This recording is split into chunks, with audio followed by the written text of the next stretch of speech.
Always save for the last, so you're very smart for staying here. And our panel is about the policy system and presumably the regulatory system staying abreast of all this accelerated change. Over the last 40 years, I have noticed all over the world that there's something I call the regulatory fault line, and that is the point at which innovation gets down its maturity path enough that it pushes policy and regulation to its fault line and to change. So we're going to hear from three long-term experts. Raul Katz, first from Columbia University, Hal Singer, and then Michael Nelson. So Raul? Okay. Yeah, I'll just start by, we had some time ago a meeting with the people that did the development of the National Broadband Plan in the US, and there was a bunch of research, it was a bunch of social science researchers, economists, sociologists, political scientists, and we kept on harassing them. Why didn't you look at this factor and that factor, and why didn't you look at this piece of research? And in the end they said, guys, the problem is that research informs policy. At some point in time we have to jump into the pool, and the evidence is very slim. So in a way, I'll try to bring up some of the research and results. I'm going to start by talking about the evidence that at least I've been looking at in terms of job creation, job destruction, and then coming up with some policy prescriptions that are very pragmatic. So what does the research say? I've been looking at this for a while. On job creation, where do we create jobs on broadband internet deployment and digital innovation? Well, first, Keynesian programs, broadband stimulus programs. The multipliers are attractive. You create jobs on a very short-term basis. And you know, where the trade-off is between sending people to paint schools or building broadband networks, you might as well do that because the long-term spillovers are very high. I'm going to give you a little bit of numbers. Second is ICT deployment in emerging economies enables to attract jobs from advanced countries, especially low-paid BPO, business process outsourcing. And some of that was talked about before, but basically India, Pakistan, Egypt, the Caribbean countries, they all have gotten jobs away from the US based on ICT deployment. Third, broadband spillover effects. Once you have the technology, there are certain sectors that definitely benefit in terms of job creation. I'm going to show you some evidence to that effect. In particular, trade, healthcare, selected services. In some others, you lose jobs, but in those, clearly the evidence points to the fact that with more technology, you get more jobs. And fourth, you got the digital innovation. The fact that once you deploy, you have the platforms. The platforms attract high-paid jobs. The platforms attract the development of complements in terms of apps and the like, and you get job creation as well. So all those things have a net positive effect.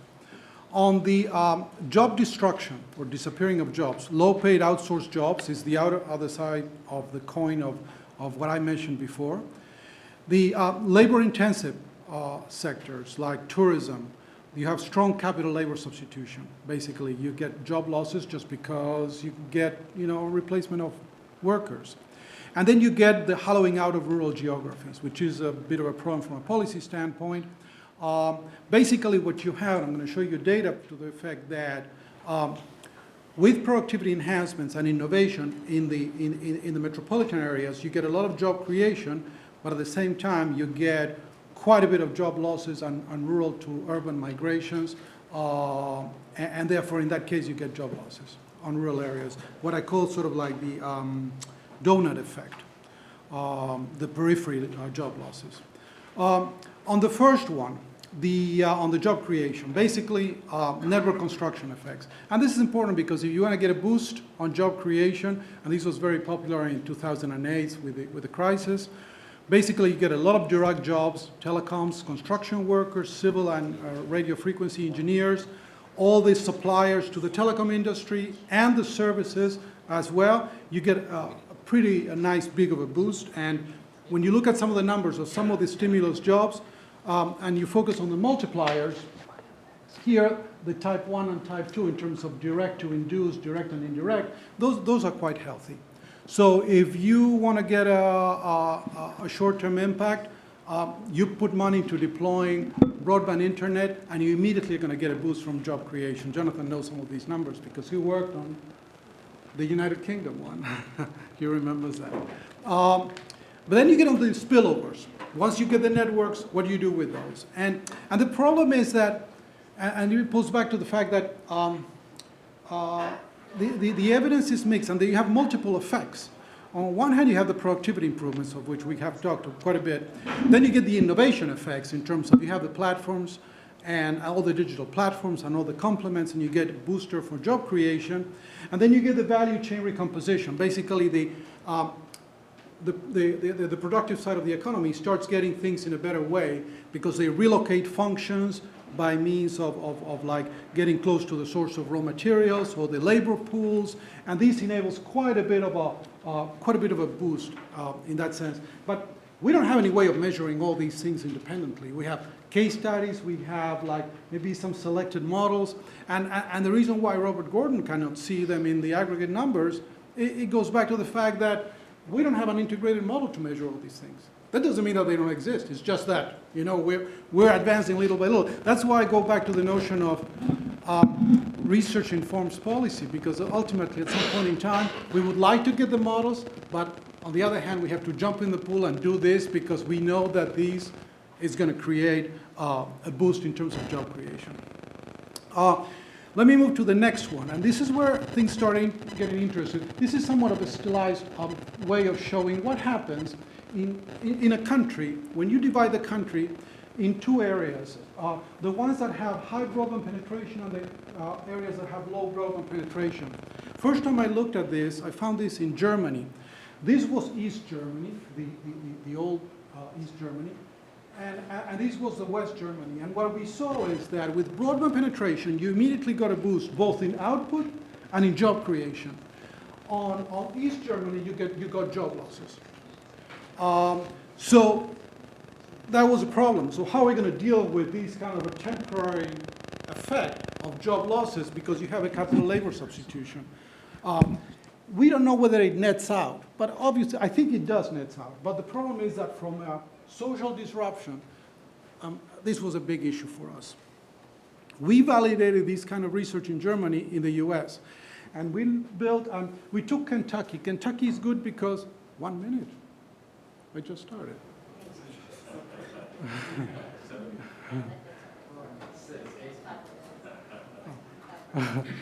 In Kentucky, it's a good state because we have very much disaggregated data at the county level.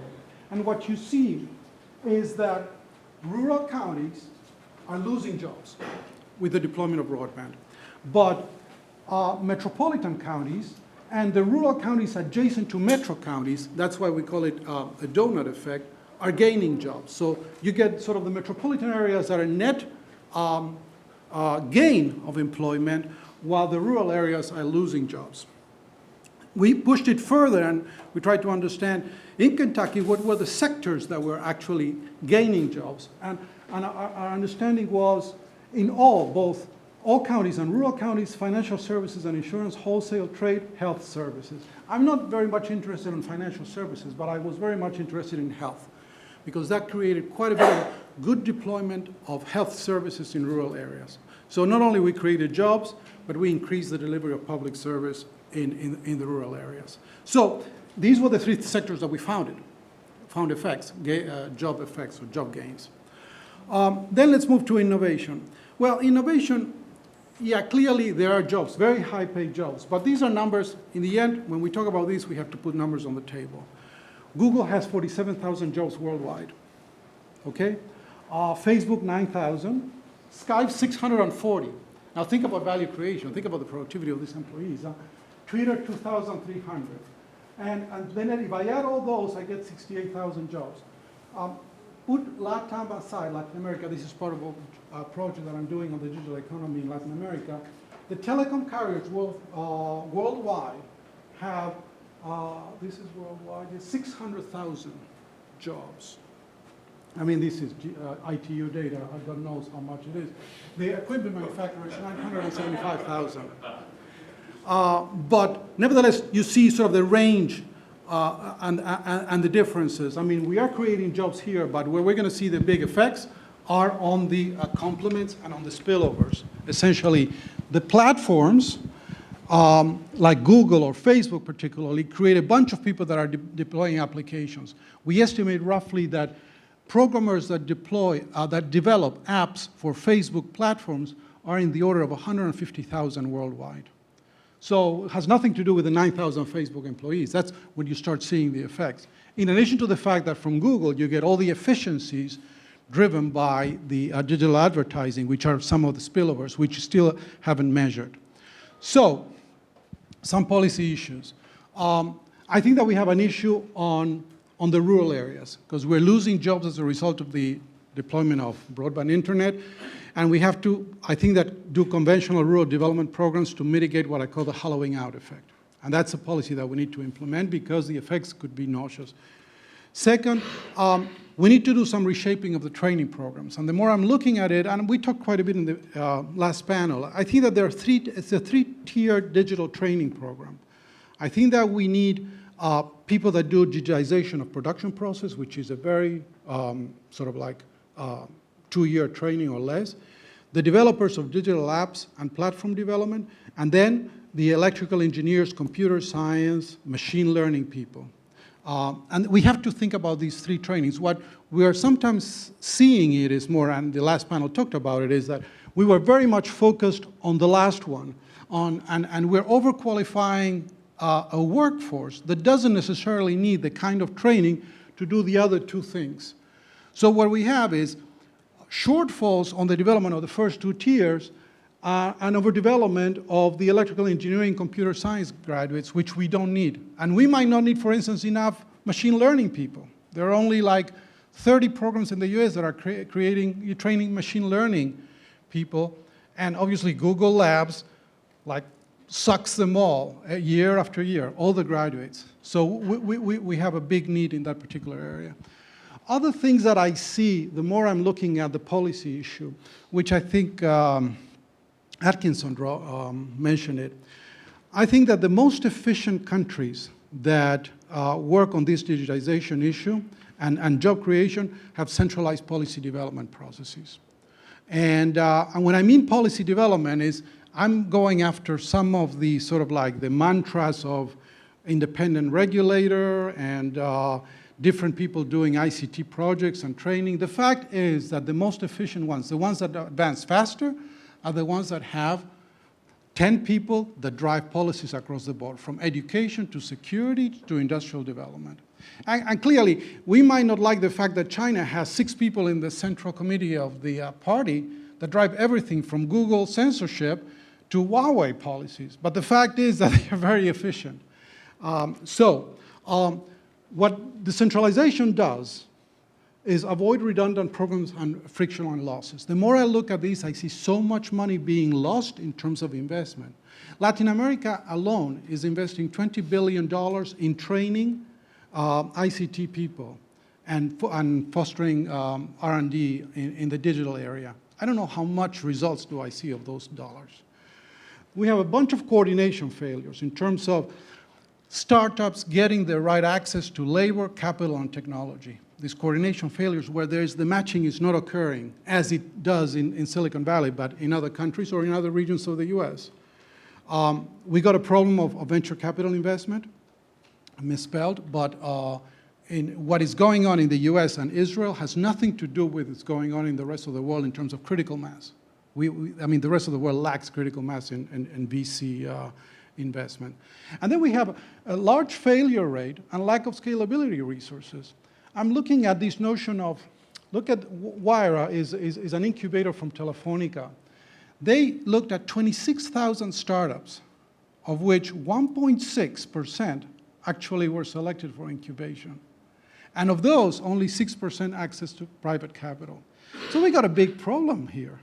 I mean, we might think that we're doing the right thing, but the notion of imitating the Silicon Valley effect around the world is not happening. So if we take more of an international perspective, I think we have a big issue in terms of creating those jobs. Those are not happening. And with that, I pass it on to the next speaker.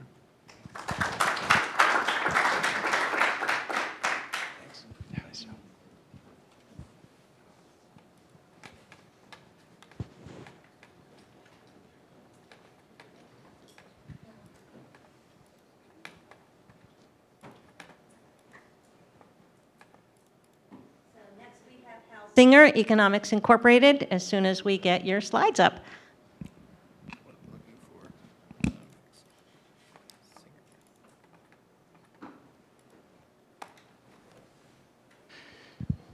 Thank you, and thanks for having me here.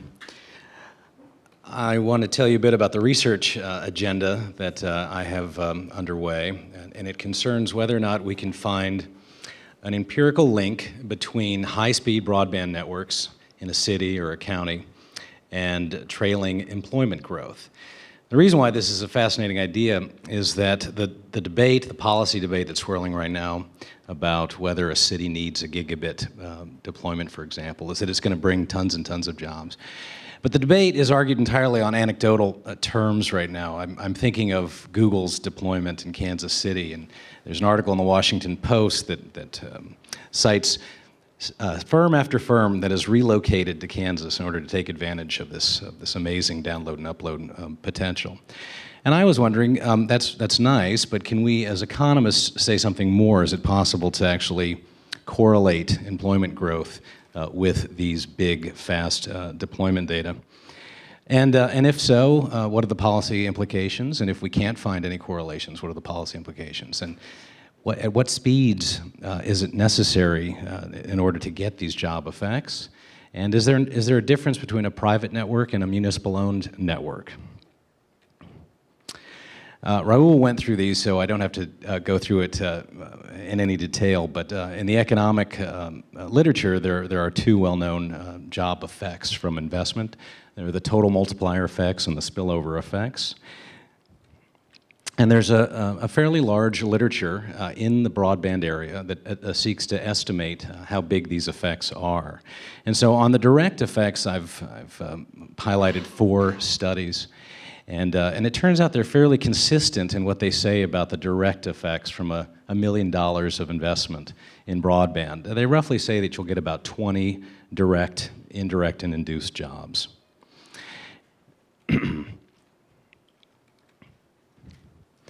Now, there are 2 econometric papers that I wanted to call your attention to on this topic. One is by Sosa for the analysis group. These are fairly recent, both last year. And what Sosa was able to do was correlate, using the NTIA data, broadband investment with GDP growth, all right?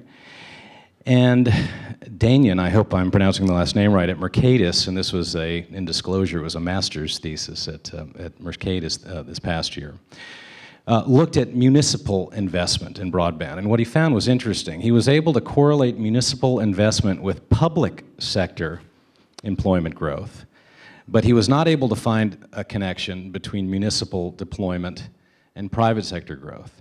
It raises an interesting question. Why is that? If millions of dollars are being plunked down by municipalities, why don't we see a job effect?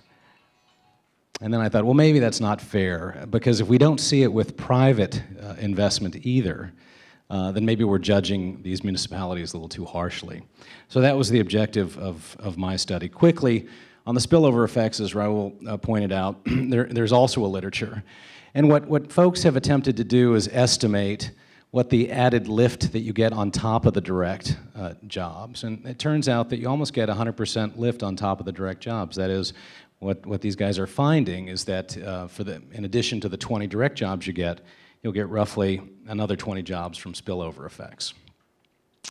So let me tell you what this beginning literature looks like, and I'm working with Dr. Kevin Caves and Anna Koifman, who, by the way, is a Columbia econ graduate. And whatever you guys are doing, she's very highly skilled at programming and economics. But this is what the NTIA database looks like when you start to aggregate it at the county level. And just to give you an idea, the data is a mess, and I think that probably some of the reasons why researchers have not done more with it is that it's so unwieldy. You almost need a black belt in computer science to pull it down, but it's kept at the block level. So for every block in America, we have multiple broadband providers, and within those providers, we have how fast they were providing service, but in multiple flavors. So it's an enormous database. And what we've done is we've tried to recreate what the network looked like for each provider in each county, the fastest network they offered, as of December 2010. There are 4 years now of data from NTIA, but we figured that if we're looking for trailing employment effects, it wouldn't make any sense to start with the 2014 deployment data because there's no data there. So we started with the 2010 data, and this is what the deployment looks like. And what's very interesting, I just want to point your attention, when I saw that 11 is the fastest speed, that's a gigabit, I was like, wow, I live in Fairfax County. I was not aware that I had gigabit service there. In fact, I don't. Level 3's network, according to the NTI database, covers only 37 census blocks in Fairfax County. There are 19,795 census blocks, and so that deployment is less than 1%. So you have to take this data with a grain of salt, and what you're going to see next is that sometimes we're going to count an episode of deployment if there's anything going on in the county, but other times we're only going to count it if they serve the customers in a material way, whatever that means, 1% of customers, 5% of customers. Here's some summary statistics of what the data looks like. And you'll see that there are very few instances of municipal deployment of fast networks as of December 2010 in the database, but there are a ton of non-muni, or what I call private deployment, to look at. And here you can see the distribution of speeds that are in the database. You have a lot that are between 10 and 25 megabits. In 2010, not too many that are faster, and just a handful, well, 357 instances of gig deployment, including that level 3 deployment in Fairfax that I just showed you. So this is what we've done to date, and I think it's fairly interesting. The first thing I want to know is how fast does private, non-farm private employment grow on average in the sample when you don't even look at deployment? And it turns out over the last 4 years, from 2010 to 2013, private sector employment grew by about 1.17% per year across the entire sample. And what this chart allows us to do is to see whether, conditional on a county having a super fast broadband network, did the county enjoy any faster growth than the private sector? And it turns out that you really don't see anything until you get to the speed level of 9, which was associated with 50 megabits per second down. Now, and then of course, another interesting takeaway is that as you get faster and faster, like as you go to a gig, you really don't see much of a incremental lift. It's still higher than the average, but you don't get any more employment at a gig than you did at 50 megabits per second. Now, this is very preliminary, and the trick that we will take on next is how to deal with this causation problem. The problem, right, is that Google and others who are picking cities to do these fast deployments in might be good at predicting which towns are growing faster in terms of population growth and employment growth. So if that's all that's being picked up in this data, then we can't hardly say that broadband deployment is causing faster employment. We also looked quickly at what was going on with the few municipal episodes that we had in the database in 2010. And remember, the default, or the average across the entire sample, is 1.17% CAGR. What we're finding in counties that had municipal broadband development is actually slower growth. Now, this doesn't necessarily mean that that is the cause.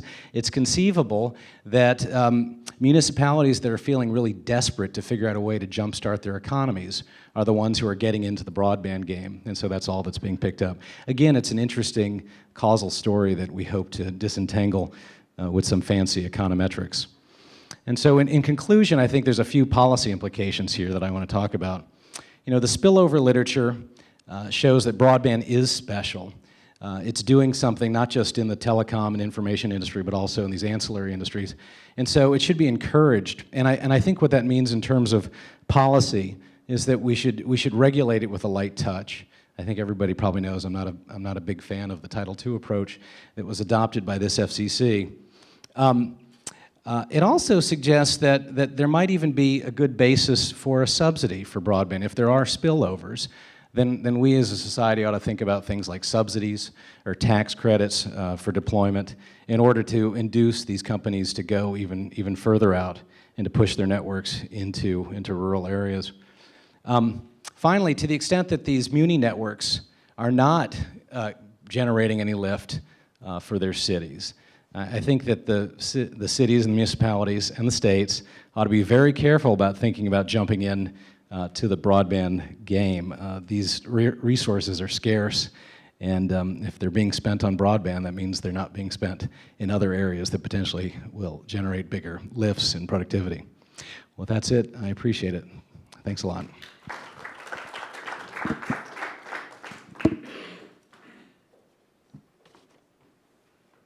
Okay, last but not least, Mike Nelson of CloudFlare. Hi. I know I'm the last guy here, and I'm very grateful that you're here.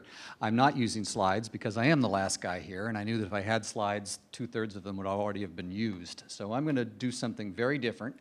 I am, as near as I can tell, the only speaker on the program who is from a startup that is built on disruptive technology. Unlike some of the other people who've spoken, we're not trying to respond to disruptive technology. We're building our company on disruptive technology. CloudFlare is 5 years old. I joined the company in January as their first public policy person.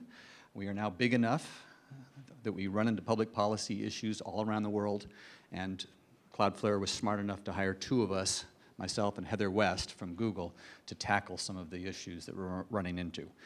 We are a web security, web performance company. We protect about 2 million websites around the world from distributed denial of service attacks. We give them end-to-end encryption, often for free, and we have a lot of value-add services that people pay us a lot for to help them protect their websites and run their websites better. In some cases, we can cut the bandwidth bill that companies pay by 50%, even 80%, just by making their content available more efficiently. But we're only 150 people, and yet, at this point, we're handling almost 10% of all the world's web requests every day. So it's a very small company doing work that used to require thousands of people and a lot more money to accomplish. So it's a very disruptive company, and a lot of companies are starting to notice that we're challenging their business models. Because I have lots of different hats, I didn't know which one to wear. I'm a former government official in the Clinton White House. I worked at IBM as a technology analyst and visionary. I've been a teacher at Georgetown. And I'm also a master tweeter. That's what I'm going to do today. If you want to get a hold of me, Mike Nelson on Twitter is the best way to find me. What I'm going to do today is give you 6 tweets. Devote a minute to each of them, and then you can tweet me back and tell me why I'm wrong. So, what I know about the future and whether politicians can keep up with accelerating change. I was in the Clinton White House for 4 years. Before that, I spent 5 years on the Hill. So I've actually been in the policy apparatus, and a lot of what I'm going to say is informed by that experience, although for the last 20 years, I've been working with governments around the world on these issues. So the first tweet, it's about the platform, stupid. It really is about all the great platforms we're building on top of the networks that we've been talking about. The cloud is the biggest platform, and that's enabling customers to do things they could never do 5 years ago. My daughter just lost her Microsoft Surface. Wasn't a big deal, except it cost $700. Her entire life is in the cloud. More importantly, though, the platforms are what are enabling the small companies to disrupt the big companies. The platforms are enabling companies to do in a few weeks what used to require 6 months or a year. So let's focus on what we can do to make the platforms develop more quickly, get adopted more quickly. Second, it's about the attitude. My former boss at IBM, John Patrick, wrote a very interesting book called Net Attitude. It's about 15 years old now, but a lot of the lessons still apply. You got to be optimistic. You got to go in thinking this is going to work. We don't have enough of that anymore. When I first got involved in the internet in 1988, there was nothing but optimism. I think we have to change that. Our company is full of optimists. I personally am a cyber utopian techno-optimist, Democrat. We have a Facebook group. You can join our group. We haven't formed a political party yet. Third thing we need to worry about is culture. I would point you to a paper I did for the European Institute entitled 6 Myths of Innovation Policy. The third myth was culture doesn't matter. That is a huge myth. In that article, I lay out 3 different cultures of innovation. They aren't the only three, but they are the dominant three we have today. First is Brussels. Second is the East Coast. The third is the West Coast. In each area, we have different principles that apply. In Brussels, it's the precautionary principle. In New York, it's the profit principle. How can I screw my competitors and get a monopoly and make lots of money? And in Silicon Valley, it's the prototype principle. How can I build something and have fun? In each place, there's a different verb that matters. In Europe, the verb is study, and study some more. Of course, in Silicon Valley, the verb is innovate. And in New York, the verb is litigate. So the hero in Europe, depending on what country you're in, is either Kant or Descartes. Silicon Valley, of course, it's Jobs or Zuckerberg, and in New York City, it's the Winklevoss twins. So, fourth tweet, get your vision right, all else will follow. If you can have a clear scenario that you can describe to the average voter in a 2-minute speech, you win. It helps to have 2 factoids, preferably true, that back up your scenario. But we did this. In the Clinton White House, we came in, and in a year and a half, we developed 2 really important vision documents, the National Information Infrastructure Report and the Global Information Infrastructure Report. And they laid out a vision of what this internet thing could be if we wired the world. And everybody sang the same song. We didn't make this up. We had a lot of people telling us this could happen. But we got out there and we had the president and the vice president talking about it, and all the CEOs talked about it. It really did help us move forward. Ira Magaziner, a couple years later, did the Magaziner report on e-commerce, and it had the same effect. Today, back then, we had one big killer technology called the web. Today, we've got the Internet of Things, we have the cloud, we have big data, we have machine learning, and we have mobile broadband. We have 5 killer technologies, and yet we don't have a coherent vision about what the world will look like and how this will all impact people. We have little stories about 1 or 2 applications, but we don't tell Joe Sixpack how you're going to live your life in the year 2022. We do know a lot of things are going to be different, and we have to give them some assurance they're going to be different and better. We've talked a lot about the disruption and changes in jobs. I gave a commencement address at the University of Maryland School of Information 2 years ago. And you can go on Storify and you can find the Twitter version of my talk, because I pre-tweeted the talk. And the most important thing I told the students, and more importantly, I told their parents, was that they were going to have 15 jobs and 5 careers. And they'd better get ready for that. And we have to give people a vision that that's a good thing. I've been living that for the last 5 years. I've had 5 jobs in 5 years. It's been great fun. And I may have found the best job yet at CloudFlare. But I want to share with you a piece of art that I saw at the Philadelphia Museum of Modern Art about 5 years ago. And it was a series of commentaries on modern life. And this one showed modern lifestyle. So study until about age 21, work until about age 65, and then retire and wait to die. The artist said, no, we're going to study, and maybe at age 16, you'll retire for a year.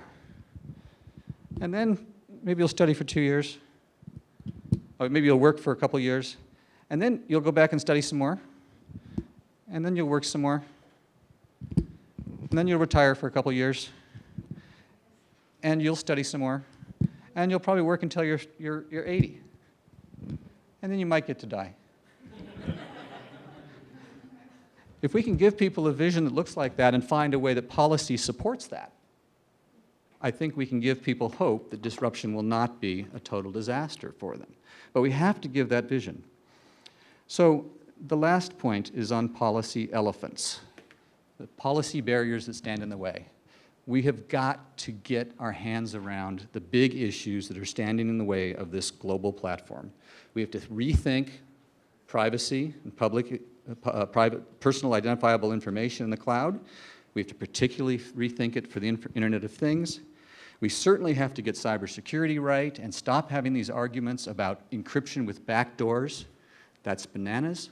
We have to have strong encryption everywhere. We have to get our hands around the copyright questions and get away from this idea that somehow the platform owners are going to enforce all the laws, whether it's arresting jihadists, stopping piracy, stopping child trafficking.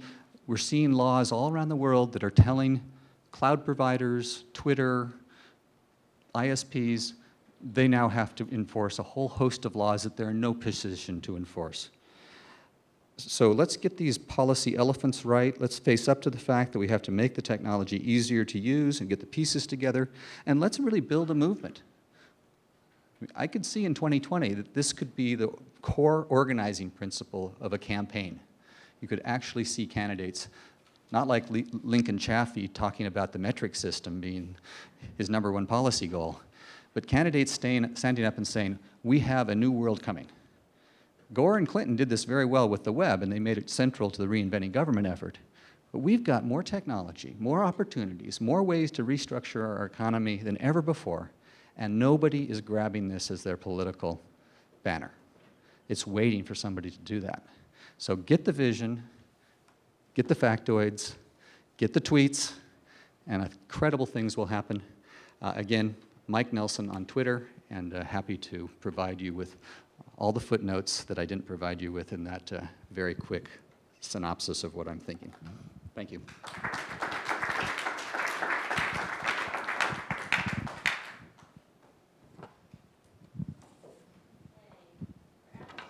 4 minutes ahead of time, so we have time for lots of questions. Questions, anyone? Bob? Yeah? Start with Eric. Eric? But I don't have a question. I'm only making a comment.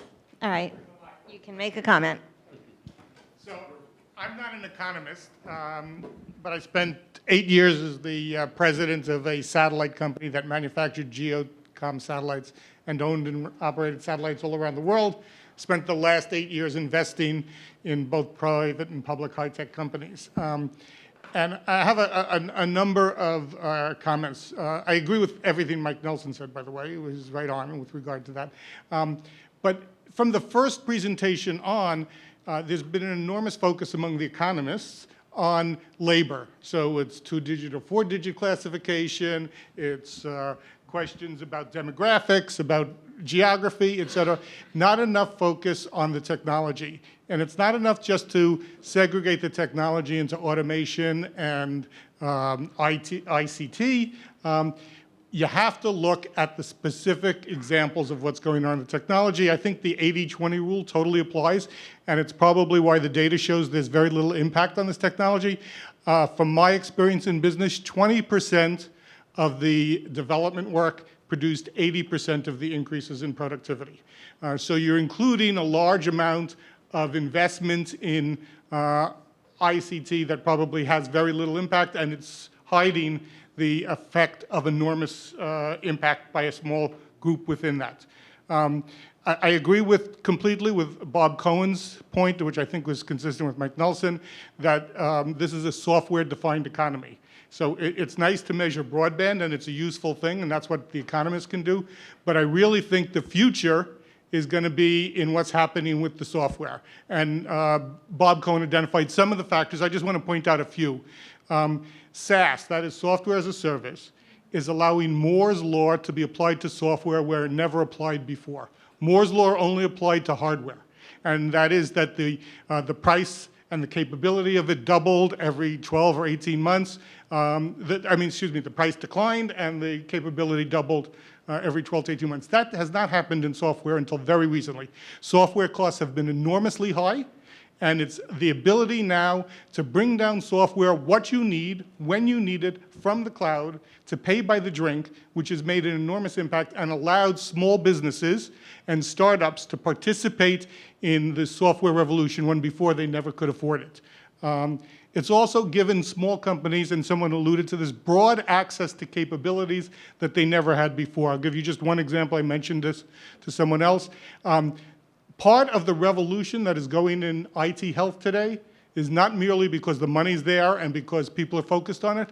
It's because creating a HIPAA-compliant software was extremely expensive. Today, you can get that almost for free if you use an Amazon Web Service. They have Amazon Web Servers that are totally HIPAA compliant. They'll build the system for you. It doesn't cost anything extra. You just download it, and you build on top of that platform a HIPAA compliant capability, which before you wouldn't have even had a chance to think about.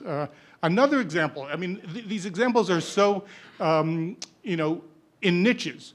The whole VC industry is being turned upside down. And this may be one area where I disagree with the East Coast, West Coast, and Brussels picture.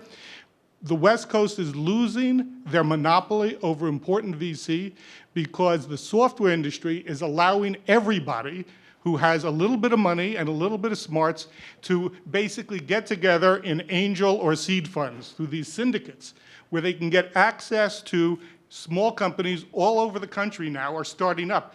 I'm involved in a syndicate that's focused on the ecosystem in Johns Hopkins in Baltimore. There was hardly at all a VC community in Baltimore before. Now that it's developed, all these startups are coming out of the woods because they can get access to funding. So, Well, it's not just that. I mean, they don't need as much funding. They need $500,000 to start a viable product where it used to cost $10 million. And the maintenance costs are radically lower Yes, too, because this you've is got the platform. You don't need to have a bunch of really talented, high-priced people installing boxes, putting in patches. You're just using Amazon, you're using CloudFlare, you're using the platforms that ISPs are offering. You're making, this is a point I wanted to spend 5 minutes on, so I'm really glad you're spending 5 minutes on it. It's really right. The other thing that's going on with software, and it was alluded to by Professor Gower, I think, is that it creates these ecosystems within the platforms. But the ecosystems are not merely supply chain. It's not merely an external ecosystem, which is critical. And it's expanding that ecosystem, making it much more flexible, giving you global access. It's also, believe it or not, the ecosystem inside the company. So a lot of the software, particularly that's vertical industry oriented, is creating new ways in which people can collaborate within the corporation when before they didn't, just because it was too complicated or no one was interested in it. Now it comes sort of almost for free. This relates a little bit to the big data analytics piece. It's true, a lot of the money has been spent in terms of marketing and advertising today because that's where the easy money is. But the really transformative aspect of analytics is it's going to bring the businesses closer to the customers, not merely in terms of marketing, but in terms of product development and product focus. They're going to be able to collect so much data on what people do and use and how they use it, that the whole innovation process, the whole ability to create products and services that are meaningful to the customers is going to be rapidly accelerated. And the amount of money that's spent on wasted development will be significantly narrowed. So that's a significant point. The last point I wanted to make, and this is also to some extent a software piece, it relates to HR. The whole HR function in corporations is changing today. Now, I think we're all generally familiar with the notion that most HR departments in innovative companies are today called talent management. We're not in HR, we're talent management. But that's an... We're hiring a director of people. Okay, that's even I've learned that's even an old-fashioned term. The newer term that's focused is talent branding. And the reason is, and this is at the high end of the high-tech companies with the most valuable employees, the task is not merely to recruit them. The task is to keep them. Things like LinkedIn and all the social media and Facebook has made employees extraordinarily transportable. And they're moving quickly from one company to another where their friends are, what's the hottest, what's the best, you know, who has the best pizza, who's got the most games, whatever it is that's identifying them. So that the companies now need not merely to recruit these people, they have to figure out how to retain them. And the way they're doing that is they're actually working with the employees to brand themselves. They want the employees to have a reputation within their company.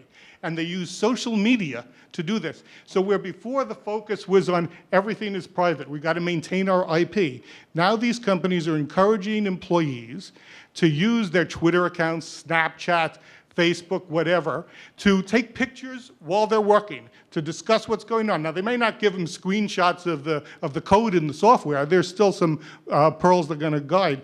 But they're really starting to encourage people to interact with people in the company and outside the company so that the employee generates a brand. And the reason they want to do that is they want to create what they call purpose-oriented employees. These are employees whose purpose is aligned with the corporation. And that's how they're learning to keep them. So with all due respect, I disagree with the assumption that the impact of the internet is behind us. I think the impact of all of this technology in an enormous way is sitting in front of us. Thank you. Thank you, Eric, for all of your insights. For the folks in the audience who don't know, Eric was, well, first of all, he is a recovered lawyer. And he had the good sense to go in-house with one of his clients and, in fact, to become CEO of Raul Satellites, which is... CEO. I worked for a fantastic CEO. Okay, so he was, so he has an enormous amount of insight in this area and certainly in our industry. So thank you so much, Eric, and you have used up the extra time that we had, so we're right back on track with our proper amount of time for questions. So thank you for that. Do we have questions? You have a question? No, it's not a question. One more entry in my bibliography. I've mentioned a few things. As a professor, I give lots of required reading. I did a piece for the CSC Leading Edge Forum entitled Conceal or Reveal, Strategies for Transparency. And I laid out a Chinese menu of what you can be more transparent about. Because, as you say, you build these platforms, and now your employees can use them to share information and to get information back to make their company more nimble, more informed, higher profile. CloudFlare could never do what we've done in the last 5 years without these platforms, whether it's the blogging platform we use, the HR platform we use to recruit people. A lot of stuff that you used to do in-house, you just buy some platform to do, and it's a game changer. Okay. Yes, Len?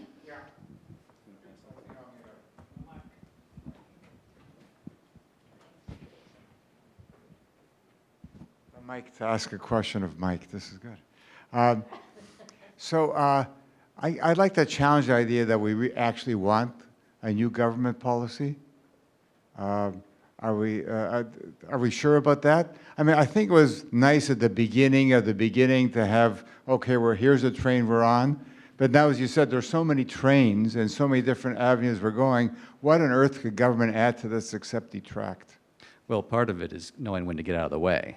And if you read all these reports, there's 2 reports I mentioned, every page had a commitment by the government, by the Clinton administration, to not do something.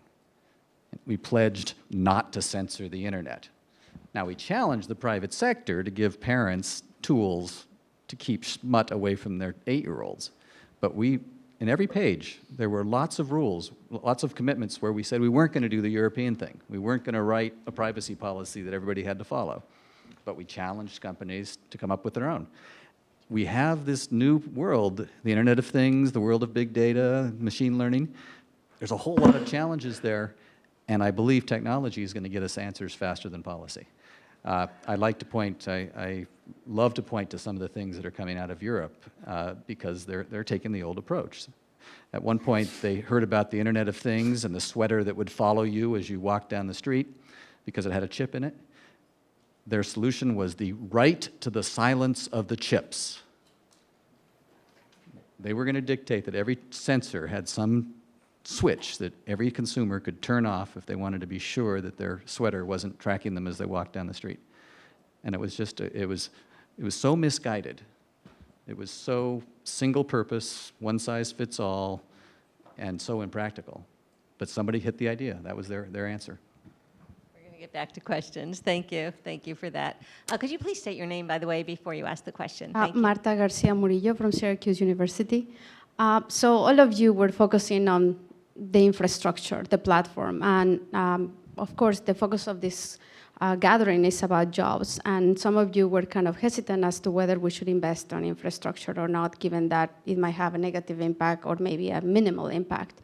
But knowing that you know about this general purpose technology, would you be willing to say or not that access to broadband should or should not be a human right.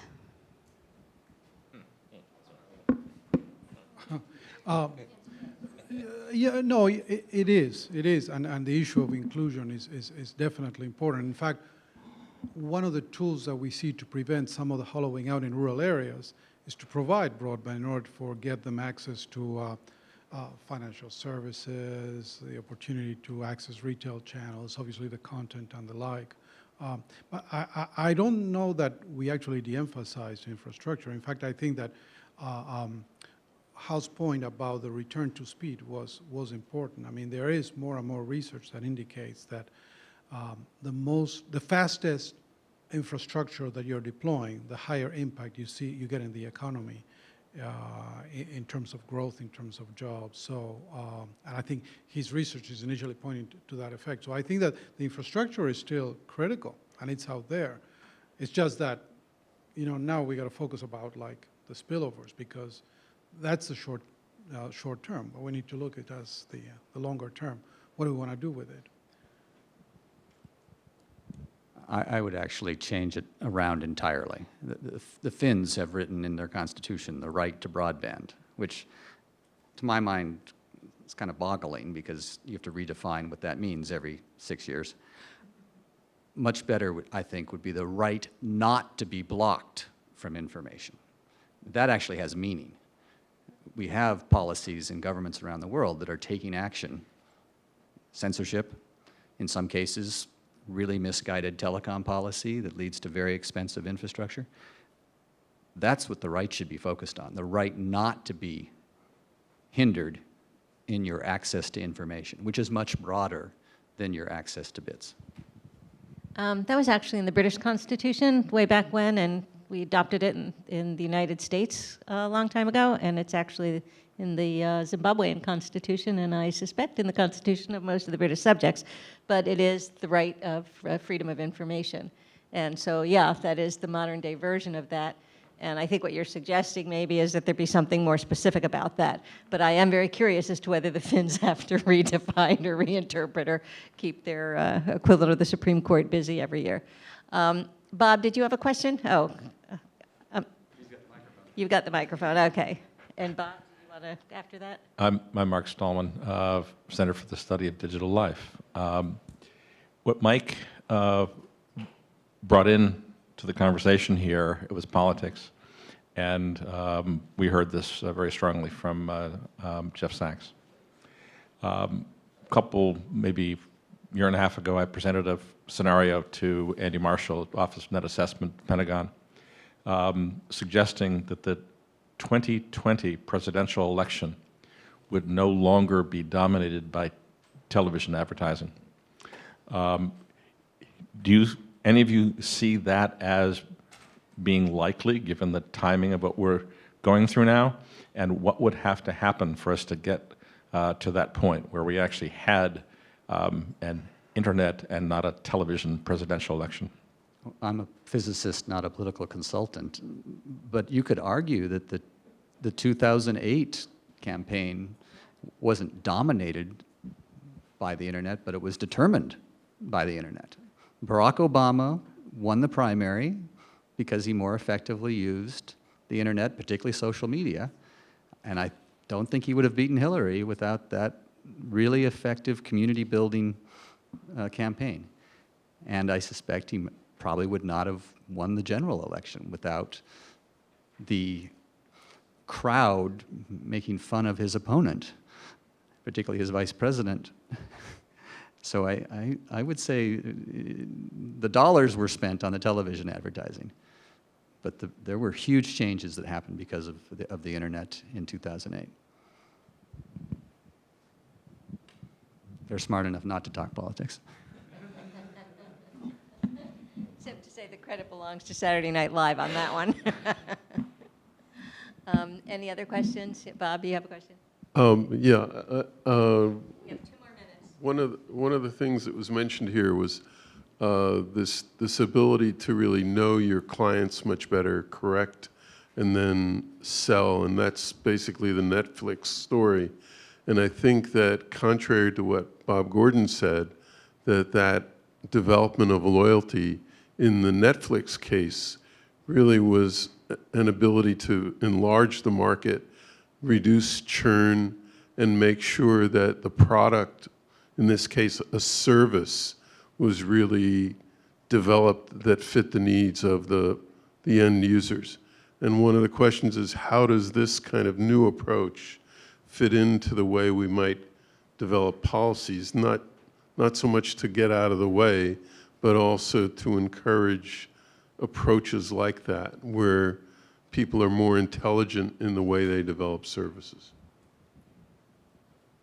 I think, for one thing, the development of policy by government has always been driven by, or should always be driven by, the needs of the consumer in, in a balanced environment in the sector, and that they're the calibrator of behavior of the service providers of and everyone serving the consumer to the benefit of the consumer. So everything starts from there, and that has always been part of regulatory policy. Whether that has always been taken to effect is another question. But in the Netflix case, that basically saved their hide, that they were completely losing market share until they came up with that innovation and took the risk of making the huge investment. I think the most exciting thing that we can do with that kind of crowdsourcing approach and that kind of experimentation is to throw multiple policies out to different subsections of the citizenry and see what works in real time. When I was working in the White House with Gore, he was leading the Reinventing Government effort. And day one, he said, IT is the central part of this. Government is nothing but a giant information machine. We collect the information, we process the information, we send it back. And more of the sending back is sending back information to inform citizens so they do things differently and better, safer, more efficiently. That piece of it is something that's really suitable for the kind of process you mentioned. We can really refine the messaging, we can set up multiple websites for different communities, and we can see what's working, and we can change it week by week as we get the data back. I'm really heartened that the Obama White House has just hired a chief data officer, an incredible guy. In the last 3 months, they've hired 5 amazing people at the Department of Commerce and the White House. So there's kind of a rejuvenation and a push here in the last year of the administration to leave a legacy in this area. And I'm, as I said, I'm blindly technologically optimistic, and I think some nice things could happen. So that's a positive note to end my statement on. Okay. Well, first of all, we are now at time. We're actually 3 minutes over. I want to thank you, the panelists, for wonderful, wonderful presentations and for sharing your amazing research with us. And thank you, Eric, for your, where are you? I can't see you. There you are. Okay. For your insightful comments and enriching us with that. And thank you for the audience for staying here until the bitter end so that you could get the benefit of all these wonderful insights. And now I think we are ready for Ellie, for drinks.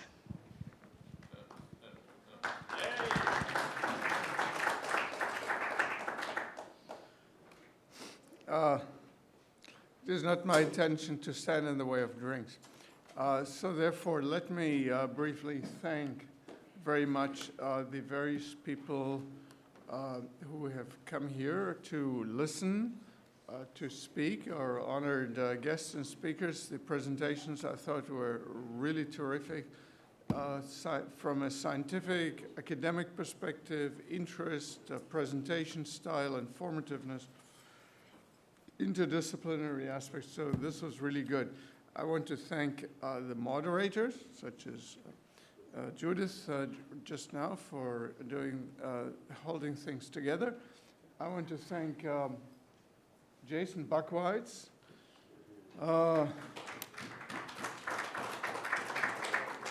Corey Spencer, wherever he is, all right, who is setting up the wine and cheese and vegetables and other stuff, but in particular Lorenzo Pupillo, who has brought us here together. Okay, and so we have learned a lot here, and now we should put it to good use over there, how to increase our productivity. thank you for coming, and have a wonderful summer, enjoyable as well as productive.